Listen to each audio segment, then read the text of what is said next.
Got to make sure my phone's turned down. Yeah. Make sure mine's on.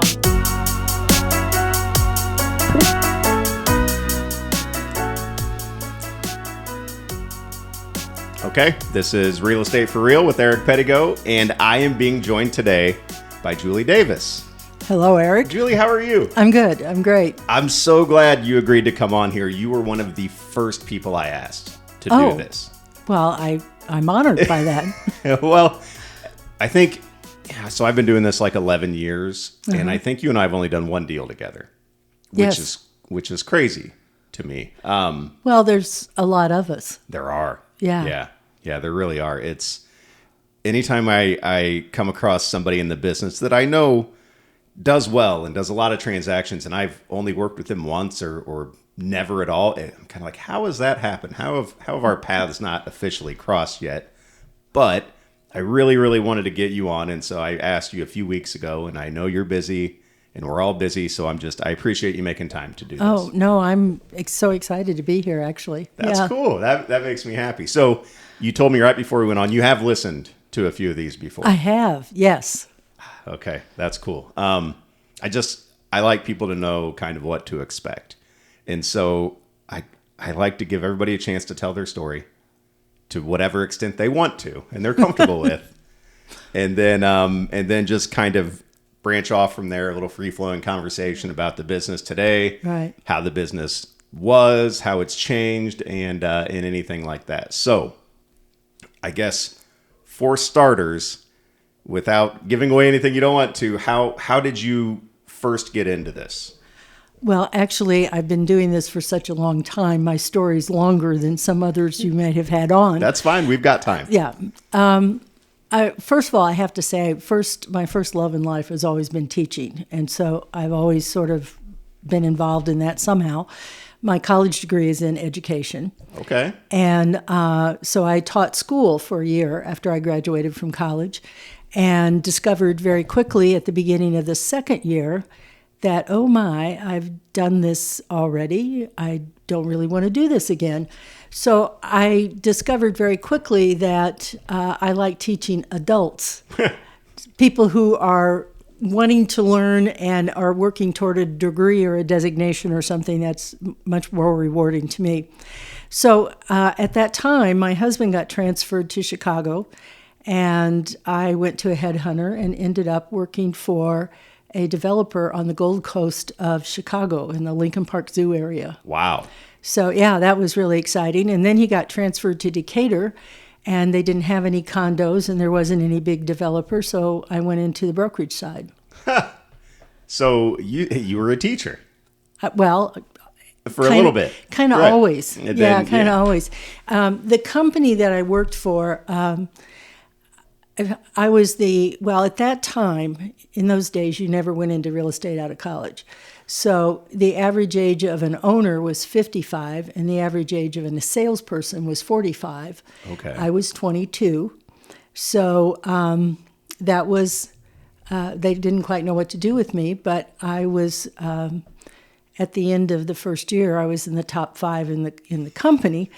And they found out I was a teacher. So they came to me and asked if by that time I was already teaching pre-license classes for a company out of Chicago. Okay. So they asked me to write a training program for them, which I did. So this is a lot. All right. So nowadays we're seeing a lot of young agents right. get and that's into very the business. common now. It's super common. But when you started, not as much as what you were saying. So right. it was you were an anomaly.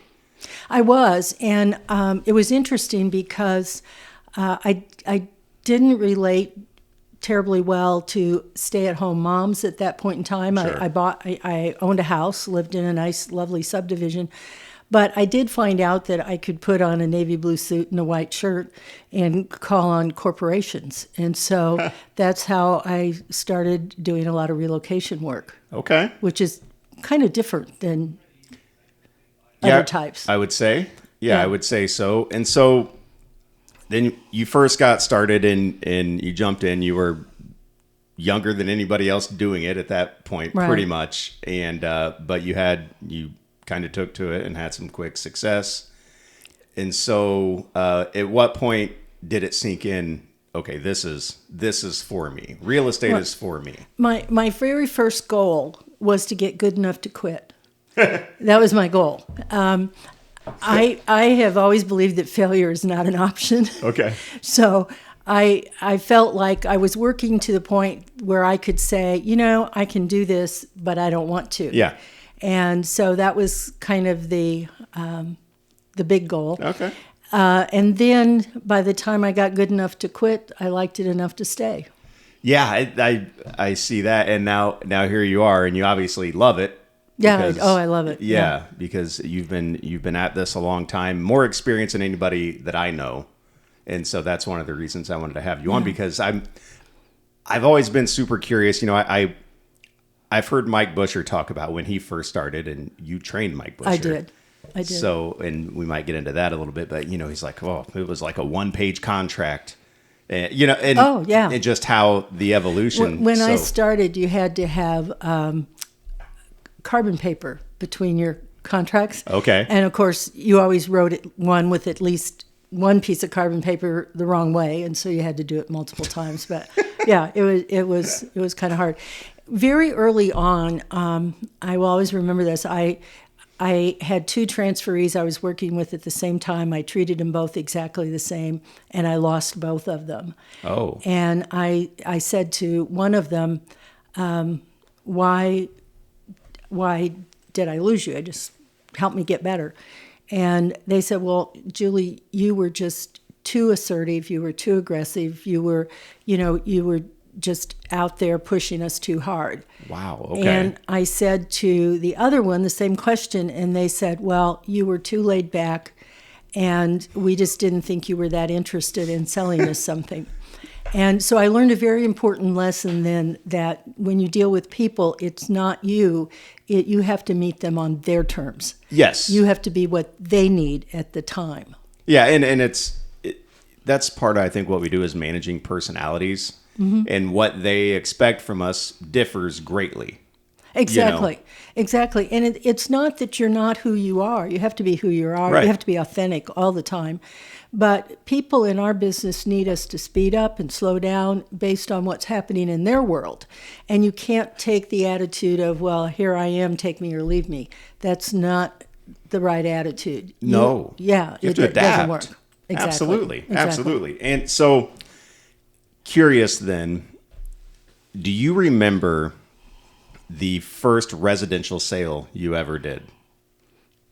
I actually don't, but I do remember the first year I was in the business, the average sales price jumped from $25,000 to $30,000. And the agents in the office were all sitting around thinking, we need to get out of the business. Who's going to buy houses at this price? That's crazy to think about. So then when you see what's happening now. Yeah. With, I don't even know what average sales price is just in our area, but I think nationwide it's somewhere in the 300s. Yeah, in Springfield it's 230. It's 230. Well, in the county, which is really good. We're still one of the most affordable places in the country to live. But $200,000 more than what you told about that year, and how people were like, "Ooh, that's way too high." So, I guess, do you ever like stop and kind of reflect on, wow, how crazy is it that we've gone from that to this? In the span of your career? Yeah, I've seen a lot of amazing changes, and one of the things that I think is really interesting is people don't adapt to change well in general. I've had that psychological business testing that you get if you're looking for a job 3 times, and all 3 of them said the same thing. One is that I like change so much, I will make it happen if it's not happening. And the other thing is they all said I should never be in sales because I have no killer instinct.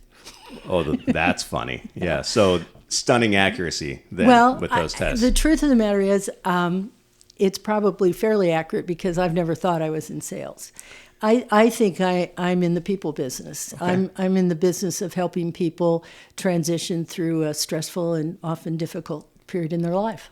I agree with that 100%. And I talked, when I had Kaithke on last week, we talked about being in sales. And I remember early in my career at one of our meetings saying, well, I'm not a salesman. And Mike Buscher said, well, yes, you are. But I've never felt like that. I've never felt I was there to, I was never there to sell you anything. No. The only thing I feel every time I feel like I'm actually selling is when I'm helping recruit someone to the area, and I feel like I'm selling the lifestyle that we enjoy here. And really that's more showing or showcasing what we have. Yeah, but exactly. Even with that though, you're highlighting the benefits and the good things about an area. You're not, to me, I don't know. There's almost like an inherent like a deception with a salesperson. Like you're just trying to get somebody to agree to buy something, so you'll say whatever it takes. Well, and I've never felt like I've done that. It never felt like that's my job. I don't, so. In my career, I've trained over 1,000 agents. Really? Yeah, and I know it's mind blowing. Right.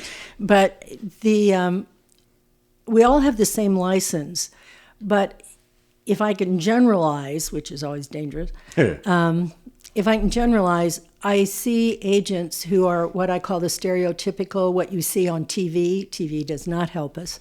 It makes them seem like they're high pressure, yes, classic agent, selling agent. Then you have the easygoing nice guy who everybody loves and he will not hurt anyone. And then you have the one in the middle, that's what I call the relationship type of salesperson. And I think that I'm the middle guy. Now, right. You can be highly successful in all three categories. You and I know people in all three categories that are very successful. I was, when you were saying them, I was matching them. Yeah, to you can match people you know. Exactly.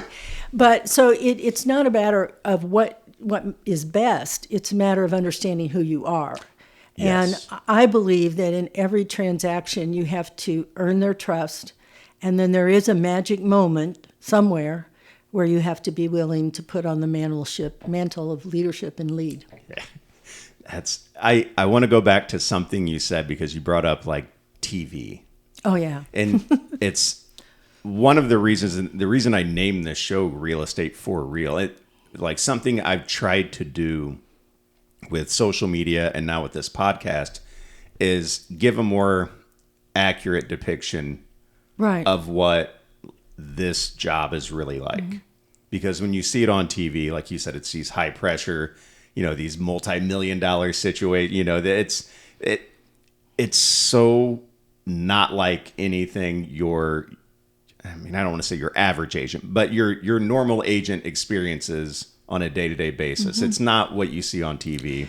Well, you also have to realize our reputation is everything, and that really matters, particularly in a community the size of Springfield. Yeah. Now, it's hard to accept the fact that you can't be in business without somebody who doesn't like you.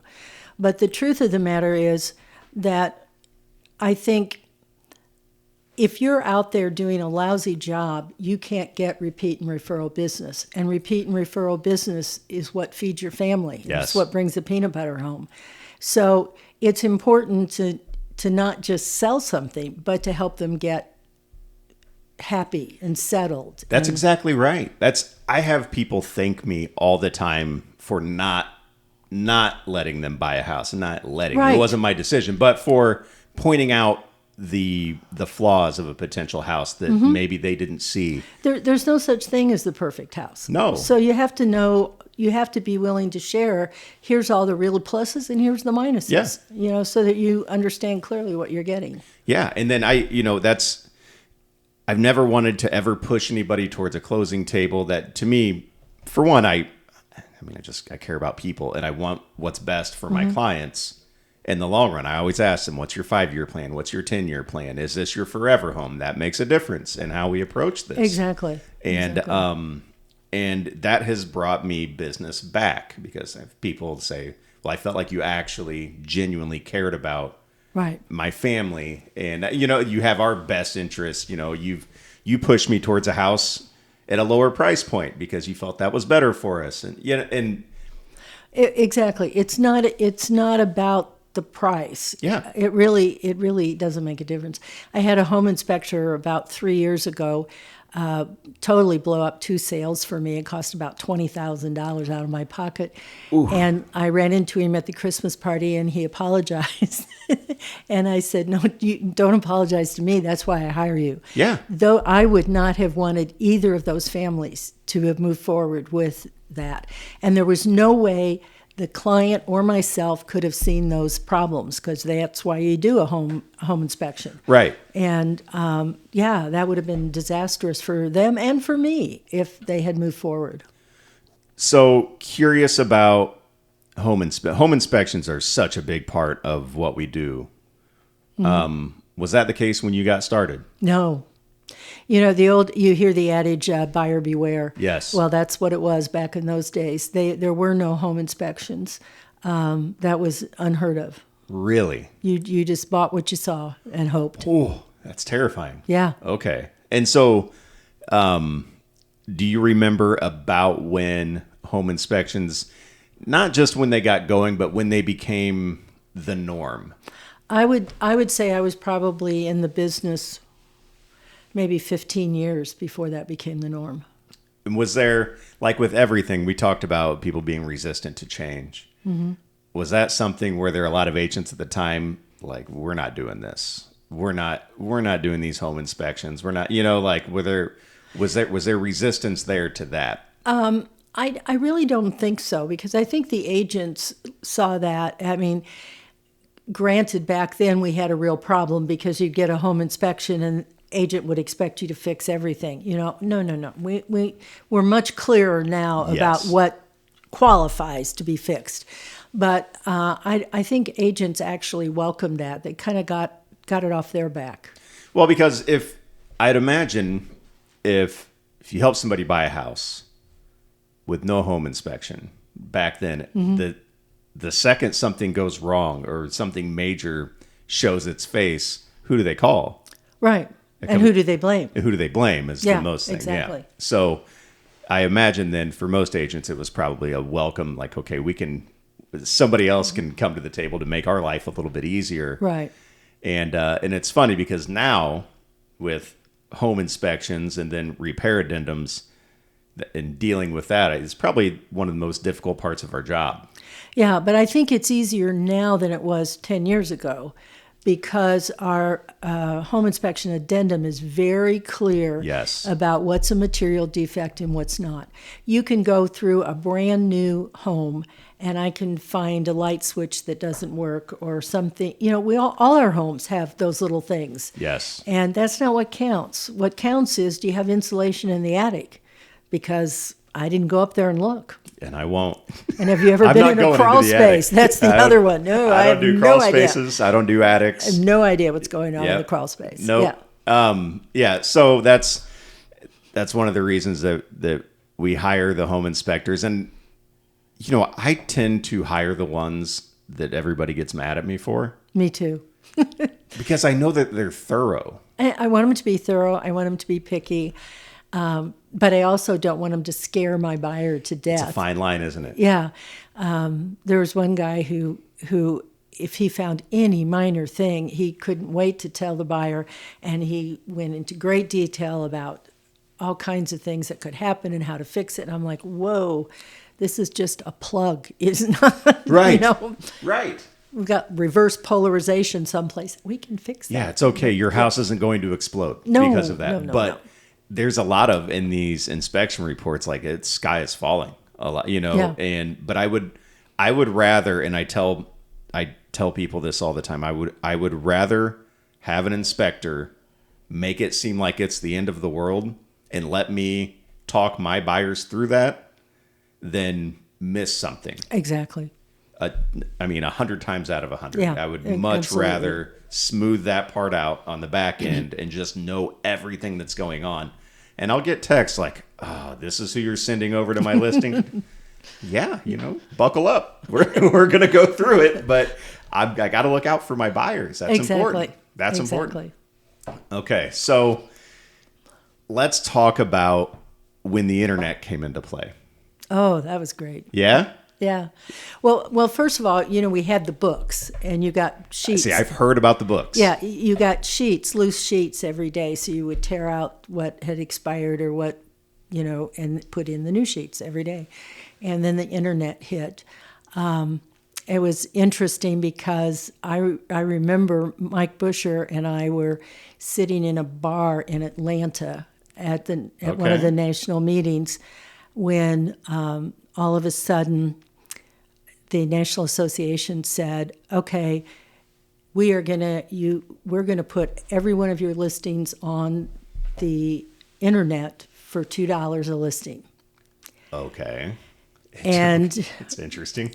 Bill Gates heard about it, and he flew in from Seattle, threw a big meeting with the biggest brokers in the area, and said, "I will put all of your listings on for free."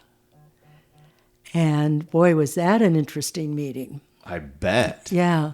But Bill Gates saw that people are interested in houses, and putting houses out on the internet was going to attract advertisers, attract other businesses. He saw it as as a huge opportunity. And, Mike and I just sat there and went, wow, this is so weird to be here, Yeah. I mean, I can't imagine my whole career, you could always go online and find houses. I have friends with 1-year-olds who have iPads. Yeah. They're playing games. They're not potty trained yet. Yeah. Yeah. It's a whole different thing.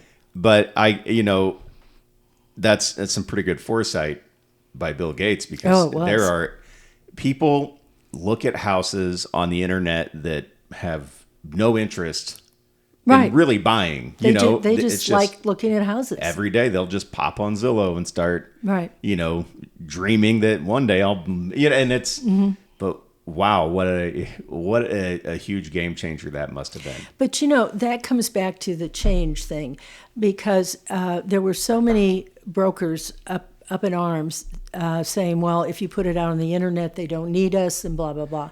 Okay. I saw every one of those major changes as an opportunity for us to raise up our professionalism, because the more complicated it gets, the more they need me. I don't care that they can find out what's for sale somewhere. Sure. They need me to navigate through the process. I think every agent who comes into the business has to say to themselves, what kind of agent do I want to be? Am I doing this part-time? Do I want to be the used car salesman? Oh, probably shouldn't say that. I wanted to be the trusted advisor. I've always wanted that. And so I want to be like their banker and their stockbroker and their attorney. I want to be a trusted advisor, and you have to earn that. Yes. And you earn it one client at a time. And I'm glad that you said that, because I feel like, well, for one, I feel the exact same way about it. I feel like, even since I've been in the business, the contracts have gotten longer. Mm-hmm. There's more rules. There's more rules. More things are changing and evolving. Sure, the consumer has more access. They have more of an ability to educate themselves on prior sales and value, and they can do virtual tours, and they can do everything but go walk through the house themselves all on their own. It seems like, they think. Right. And that's the perception I think that's out there, because it's funny, you said when the internet started, people said, well, they're not going to need us now. Well, now that these other changes have happened, and and the internet has gotten more thorough, there's still out there a sentiment that, well, we don't even need real estate agents anymore. But then when people go through the process with a good real estate agent, they say, well, I don't know how I would have done this without you, and that's the experience that we can bring, and the knowledge and knowing what to look for. And it's just, I had a client tell me one time, he bought his first house. He was a doctor, and he said to me, you don't know that you need a good real estate agent until you need a good real estate agent. And then if you're with the wrong person, you're in trouble. Yes. And I've thought of that many times, because he was right. There's 1,000,001 things that can go wrong between starting to write the contract and getting to that closing. And the who you're working with makes a big difference. Yeah. Yeah, absolutely a huge difference. And unfortunately for some people, they find out too late, because you might mesh on a personality standpoint with the person you're working with. But then once you get into the meat of the situation, and then there's all the paperwork that happens. I always tell people, we don't earn our money by putting your house on the internet with pretty pictures and a little paragraph. Right. We don't earn our money by unlocking a door and turning on a light switch. We earn our money with everything that happens after that. Right. Once the contracts go into place, once the deadlines are there, and everything needs to be done and put into place to make sure that both sides are protected and being treated fairly, and we get to the closing table. Yeah. That's where we earn our money. That's absolutely right. And this market has taught us more than ever that who writes that contract has a lot to do with whether your contract goes through. Yes. Because there's so many multiple offer situations, and how it's written makes a big difference in which one rises to the top. It's not all about the price. There's a whole lot of other things you can do to make your offer look better than the next guy's. That's a great point. That's something that I think a lot of people don't understand, is it's not just about the dollar amount. Right. There are so many things attached to an offer. What type of financing do you have? Is it cash? Mm-hmm. You can come through with a loan from a bank and be $5,000 over the next highest, but if you want to do an inspection and there's an appraisal attached to it, and that other offer is $5,000 less, but it's cash and a quick close and no strings attached. Yeah. Then it's not just the dollar amount. That seller has a tough decision to make there. Exactly. So, and then that, as a listing agent, then you got to go through that with the seller and, give all the pros and cons and all the infinite scenarios that might play out if we go this way versus that way. I think one of the reasons that I have loved being in this business is because every transaction is different. I might have the same problem that I did last week, but the dynamics of the parties involved, the attorneys, the title companies involved, make the solution maybe a little different than what worked last week. And that to me, I've never gotten up and thought, oh, I have to go to work today. I've never had that feeling. And I realize how lucky I am. Most people don't have that. No, I'm exhausted sometimes. I would like to have a Sunday off sometimes. I'm not saying that, some days you just go, I can't do anymore. But I've never regretted what I do. And you shouldn't, and neither do I. And I didn't know that until I got into this business, because I had a job throughout high school, but then after high school I went to work for my family's company. And, to me, and I feel like so many people feel like work is not something you should enjoy. It's work. Right. You suffer through it in order to make ends meet and keep food on the table. And then I got into real estate. And don't get me wrong, it's work. It's a lot of work. It's hard work. It is hard work. But I genuinely love it. Well, in real estate, you can be rich, you can be poor, but you can never be unemployed. Yeah. Put that on a T-shirt. Yeah, you're right. And your income fluctuates greatly even throughout the year. There are times of the year where you think, oh, this is going to be great, and then you hit a lull, or the interest rates do something crazy, or everybody goes on vacation, or now it's Christmas. There are times when I've been doing this a long time, and there's usually a moment every year when I go, oh, will I ever sell another house? I'm not sure. That still happens? Yeah. Shoot. You never get over that. I was hoping that at some point that would go away. Yeah, no. It is. You know why that never goes away? And this to me is really critical. In this business, it doesn't matter what you did last week or last month or last year. There is only one judge, and that's the person sitting in front of you right now. Yeah. You got to do it right now. You have to deliver your best right now, because that's the only judge in this moment, is the only one that counts. That's exactly right. And it doesn't go like, that's what I always try to tell people. I'm like, oh, I would love to do that. That's what you do. It seems so fun. I think I'd like to get into real estate. And I go, I'll tell people the truth. I don't try to make it sound bad, but I say, you have to be, here's the part that's hard, is I always know at any given time when my last scheduled paycheck is coming in. Oh, exactly. And sometimes there's been times in this 11 years where It's a little scary. that wasn't even there. I was like, I don't have any deals. I have no pending closings. Right. I've got, and that is terrifying.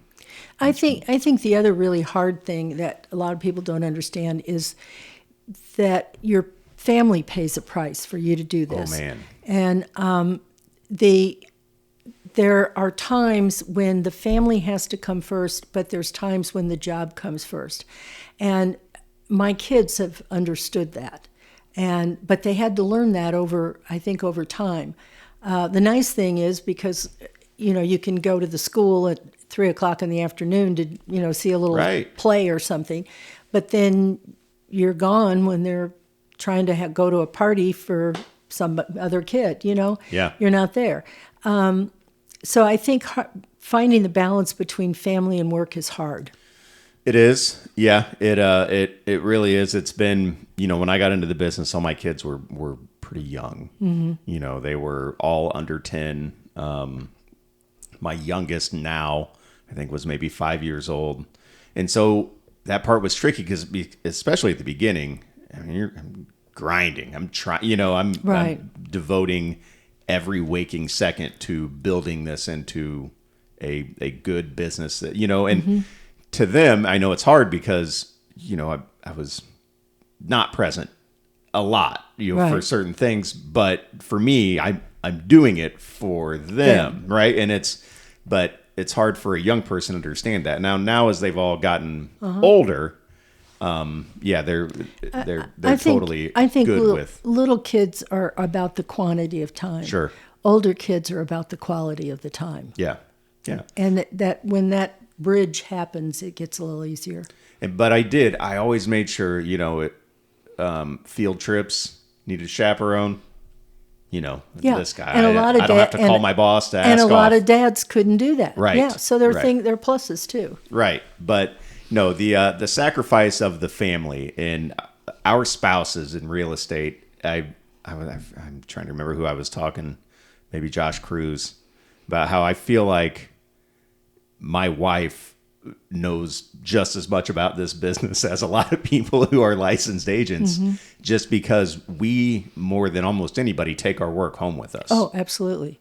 A lot of it's happening while you're at home. Right. So, yeah. And I'll be talking about a deal and I'll say, and then and then this agent, they tried to do this. She'll be like, well, they can't do that. It says in the contract they can't do it. And I'm like, exactly. So, but that speaks to it where most people clock out 5:00, go home, family time. Right. I mean, a lot of times we're clocking in at 5:00 because that's when our clients get off work. Right. And that's time to go show houses. So, showing houses. Now, when I remember the first house I bought, it was in the early 2000s, 2002, 2003, something like that. And when I went looking at houses, my realtor drove me around. Yes.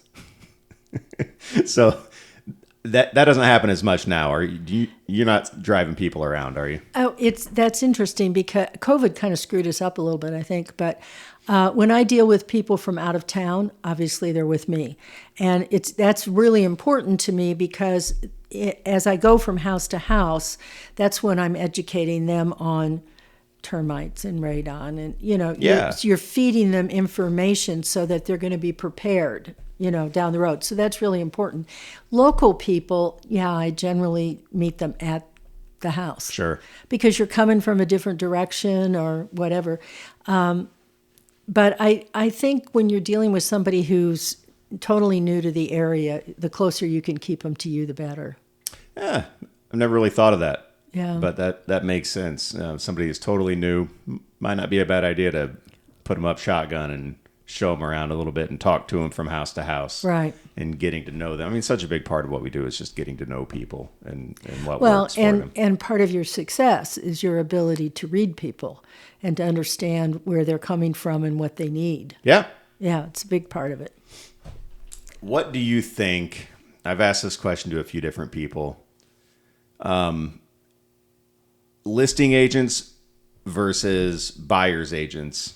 Is one more important? Is one more important than the other, do you think?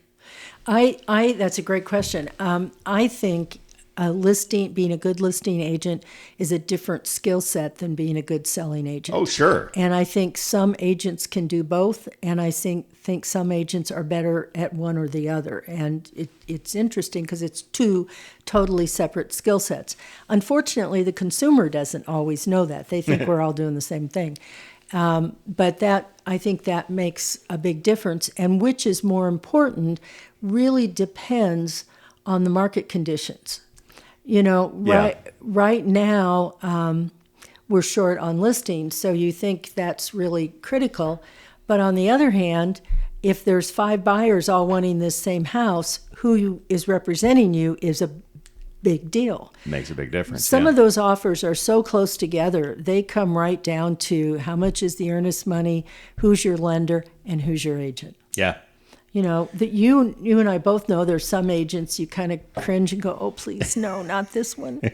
There are a few. Kathy and I talked about this last week. This very thing, how important it is to have good relationships with other agents, because when you get a bunch of offers that land on your lap and they're so close together, and your client's saying, okay, what do you know about this agent? Because that's a question we get asked. We do get asked. What do you know about this agent? That's not coming from us. No. We're hearing that from our clients. Yeah, that's a real question. And then, I will never badmouth another real estate agent to any of my clients. But I will say, this client I've worked with before, I know that they earn their keep. I know that they're not going to drop the ball at any point, and I know that this will be, agent to agent, a smooth course of action here. When I have multiple offers, I have a spreadsheet that I put all the offer on. Okay. And they're numbered, and the agent's name does not appear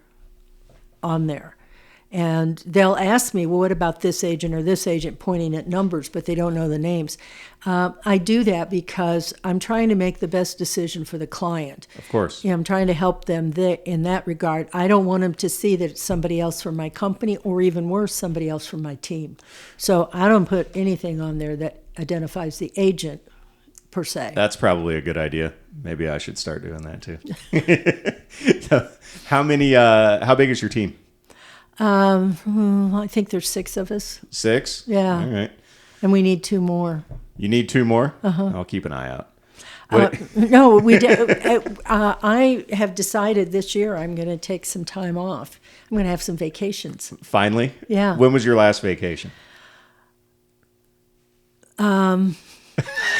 Julie. Let's see. I did take a vacation this year. Well, that's good. Okay. I did in August or late July, and that was the first time my husband and I had been alone on a vacation for a long time. But when I taught for the National Association, the whole time I owned my company, I also was teaching in the CRB program. And so we had to travel 3 or 4 times a year. It was required that you had to go to all these meetings.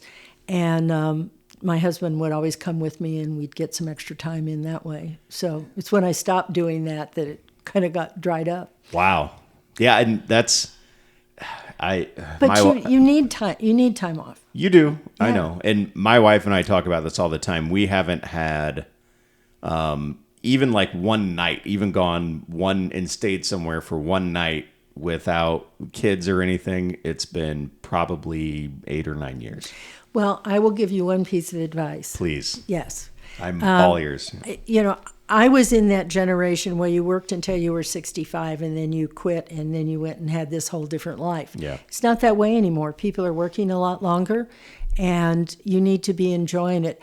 Plus, some of the things that you want to do now. I always wanted to ride a bike through France. Okay.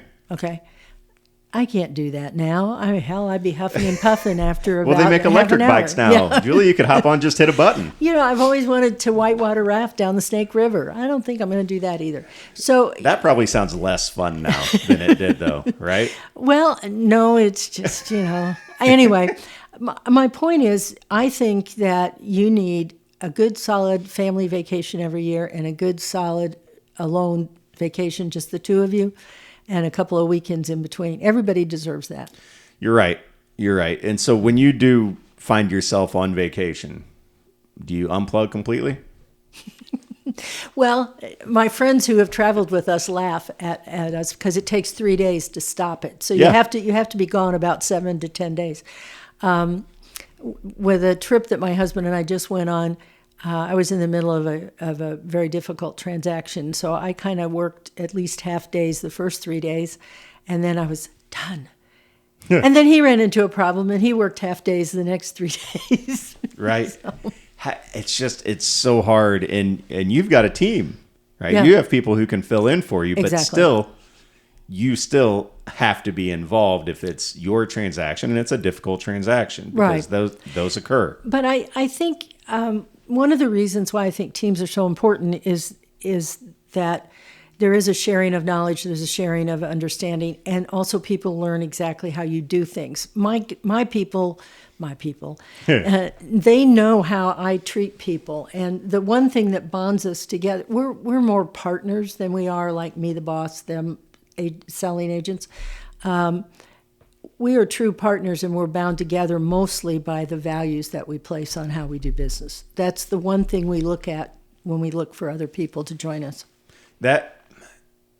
My holdup for starting a team has always been I'm one of these weird, like control people, and I'm worried to send anybody out there to do anything with my name on it that I'm not all the way, that I'm not.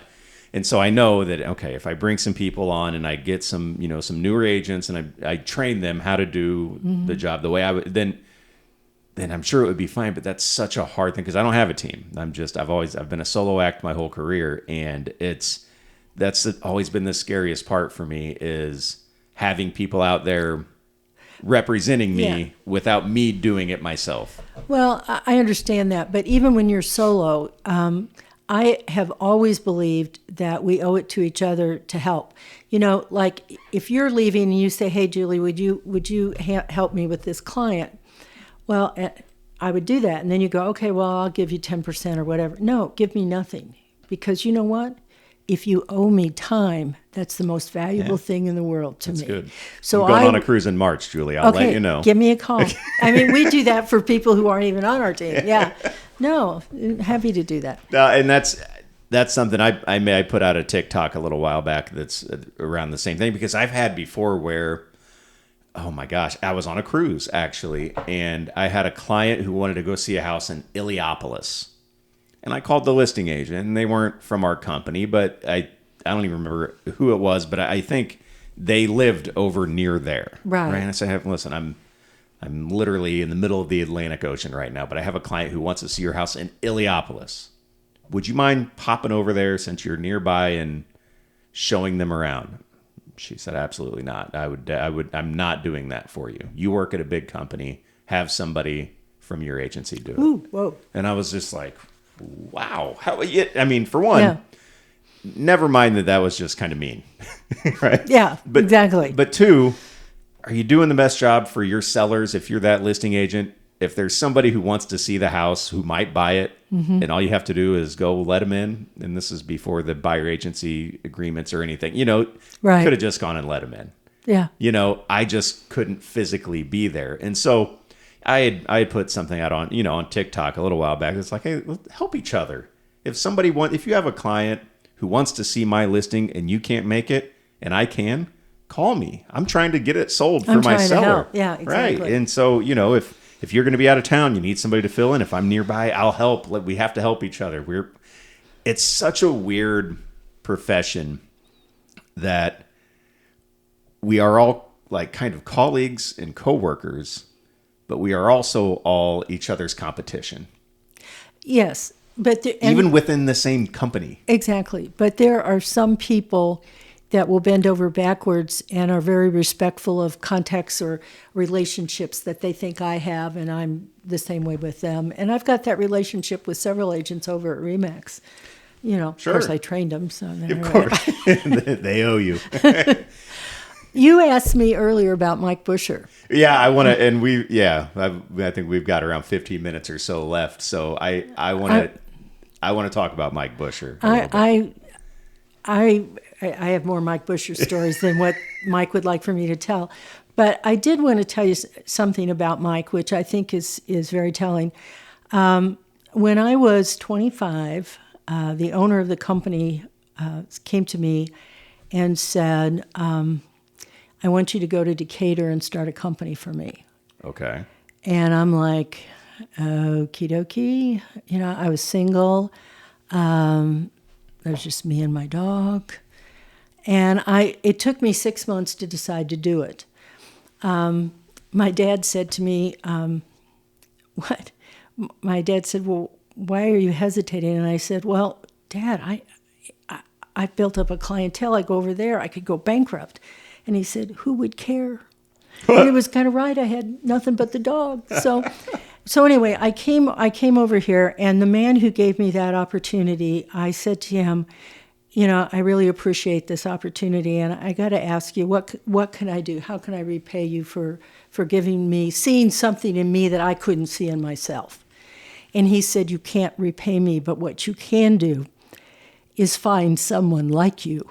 Oh. And that was Mike Buscher. And so you found Mike Buscher. I did. How did that happen? How did you meet Mike? He came into my office to interview, and I went in and talked to him for probably 15, 30 minutes. Oh, maybe it was an hour. I don't know. I walked out of that meeting, and I said, I just hired the next manager of our company. So you knew. You knew right then. I knew right then. So he was a salesperson. He went through all the training and stuff. And I passed him over for management 3 times because he wasn't ready. Okay. You have to earn your stripes. You have to earn the respect of the people. And so 3 different times I passed over him. And then I made him one of the managers. And, of course, a few of the old guards said, well, I'm never coming to him. Well, that's fine. I'm here. Talk to me, you know. So I will always remember the first day, he's in his office, 3 offices down from me. I think we had 4 managers at the time. And about 3 o'clock in the afternoon, he came in and he closed my door. Nobody ever closed my door. He says, you didn't tell me they cry. Well, occasionally, yes, they do. So, but he has been a true treasure, and he's been a true gift. He is an incredibly talented guy. He and I are an awful lot alike. When he was a young manager, he would come up with brilliant ideas, and he would come in my office and say, we got this idea, we're going to do this and this and this, and we're going to make, blah, blah, blah, blah. And I'd listen and nod, and I go, how are we going to pay for that? Right. And he'd say, I'll be right back. And he'd believe. And, over time he realized, you can't just have it. You have to figure out how you pay for it too. But he's an incredibly talented person. So for anyone listening who may not know, Mike Buscher is managing broker here at the Real Estate Group, one of 2 now, with yes. Michael Nettle. But he was very instrumental in me being here too, and as well as so many others. And you brought him into the business. And do you know how old he was about when he first got started?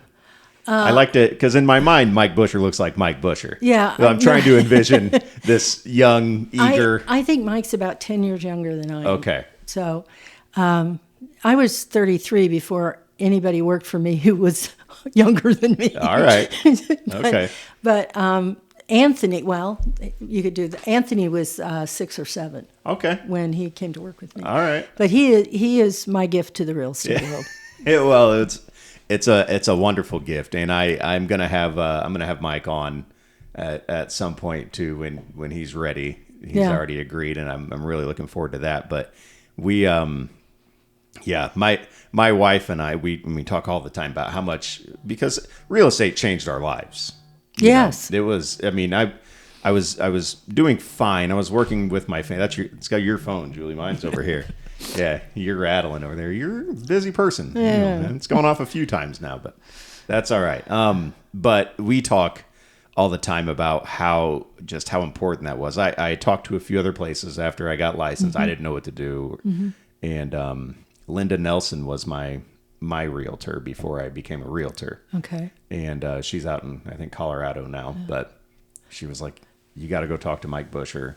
You should really work at the group. If you want to be the best, you should learn from the best, she said. So, Yep. And it's interesting the structure of how businesses have real estate businesses have changed over the years. It's totally different now than it was when I started. how so? Well, when I started, it was kind of like fraternity sorority rush. Which group of people do you want to hang with? Which group of people do you want to play with? Those were there was a lot of. It was very, very family oriented. Okay. You felt really bonded to those people. Now the companies have gotten traditionally bigger and bigger and bigger. A lot of people don't know each other, and unless you have a transaction, you don't get that closeness. Yeah. I think the group's trying to do things to get people to know each other better, Yes. and I think that's a good thing. I agree. And that's one of the, you asked me before we went on, and I've been asked this by, a few different people, is why are we doing, who's my demographic? Who's my target? Why am I doing this podcast? And that's one of the things that I've like, that's become of it that I really enjoy is, for one, me getting just an hour to talk with another real estate agent that I know, but I don't know Right. necessarily. And then also, a lot of agents are listening to this and giving great feedback. And so, And they're getting to know the people you're Exactly. interviewing. Yeah. They're getting to know me a little bit better. They're getting to know the person I'm talking to a little bit better. And I think you're doing a great service to all of us. Thank you. Yeah. I appreciate that. I love it. I'm having so much fun. I look forward to this every week. And it's super cool. I like the exposure we're all, I don't know. I think it's a cool thing to kind of get to know people and let everybody I think so get too. their story out there. And there's a lot of stories here to tell. Yes. And I want to get to all of them. Do you have any suggestions on somebody else I should get on here? Oh my! I hate to put you on the spot like that, but that just popped into my head before we got on. I said, I should ask some people. Jane Hay would be very interesting to talk to. Oh, Jane doesn't like me. I'm just kidding. I doubt that very much. But she would. I think she would certainly be somebody who would be really interesting to talk to, because she's had an amazing and interesting career. Yes. As well. Yeah, and a lot of good insight there. And I did. So a month or so ago, I called Jane and said, "Hey, Jane, at some point I'd like to grab some lunch and just kind of go over a few things with you." And she's like, "Yeah, give me 2-3 weeks." Jane's booked out pretty far, so I'll reach out to her and see if I can get her to come on in maybe February. Yeah. Maybe at Christmas she might be a little slower. I don't know. Yeah, I'll get Jane on, and that'll be fun. And I'll talk to her a little bit. So before we sign off here, because we still have a few minutes, is there something that you see? Is there like any glaring mistakes or anything that you see new agents making, like on a routine basis? People get into the business and maybe they have a little bit of success early or something like that. Is there something that you see with kind of your experience that you say, they shouldn't be doing that? Well, I think in general, agents are not being trained as well as they used to be. We used to have, and I still do, a track, about 8 sessions long. Mm-hmm. See, when you do pre-licensing, all that stuff's really important, but you don't know how it applies in real life. No. And it's not until you get in the business you go, oh, there's that rule. That's what comes into play. And I don't think that agents are getting the training that they need. I've raised that issue several times with both Mikes, and a lot of them feel that that's the responsibility, really, of the team leader. Sure. And the problem is a lot of team leaders are top-producing agents. They're not teachers. It's two different things. It's a different skill. Yeah. So some leaders can be teachers and some teachers are not leaders, But I wish we had a more formalized training program just to get them started in the right direction. I think that would be critical. Yeah, I could not agree with that more. So a few issues I see are, for one, I mean, we're all independent contractors. Once we're licensed agents, we're in charge of our own business. And so there's no such thing as mandatory training. Unless it's in your policy and procedure manual. Which should maybe be considered, because that's the only way that you can say this is how you do it. We never took attendance anyway, but if it's good enough, I always felt like it had to be good enough they wanted to come. They wanted to be there. But it definitely needs to happen, because I feel so often when I'm in a transaction with a relatively inexperienced agent, I mean, you try to help them as best you can. You really do, but you end up carrying the majority of the load, and and that's it's supposed to be. Well, the contracts are not written well, and they're not even put in the correct order. Correct. Right. They're all the pages are mumble jumble, and you find you end up having to redo a bunch of stuff to make it right. And you can't get mad at them because they don't know. And the training isn't there for a lot of new agents. It's not there. Now, when I started here, I got licensed. I talked to Mike, and he said, hey, at the beginning, and this was 2013. This is the very end of 2013. He said, at the beginning of next year, we're bringing a guy over who is going to work with new agents, and we want you to meet him, and we think it'll be, and it was Pat Sellinger. They were bringing him over. So right when Pat landed here, I officially started here. And I think we had the same first day almost. And Mike Buscher introduced us. And Pat, to this day, is one of my just very, very close, dear friends who, and Pat was there every second of the way from when I first got started. Every showing I went on, every contract that I wrote, he was there. I mean, I had the most thorough training because it was put in place once I started. Right. They still had training when they did that. Yeah. And I was a willing participant in that. I didn't have to show up every day and do it. I have a home office. I can do everything from home.